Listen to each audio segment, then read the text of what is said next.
In this video, I'll be showing you how to change your Google password. What you want to go ahead and do is just go to your browser of choice. So I'm going to be using Google Chrome for this, but you can use Safari if you want to as well. Just make sure you're signed into your Google account. Now, once you're here, on the top right, go ahead and click on your profile icon. Then just go to manage your Google account, which is the very first option at the top. So go ahead and click on that. Once you do, you're going to be brought over to the settings page.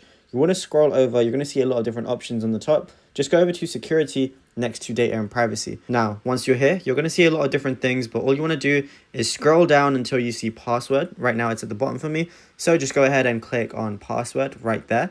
Now it's going to verify that it's you. You can use a passkey if you have one. For example, I do. It's just for more security.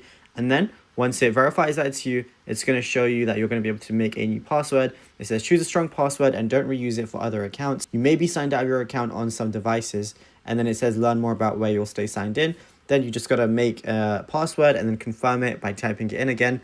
It says use at least 8 characters. Don't use a password from another site or something too obvious like your pet's name.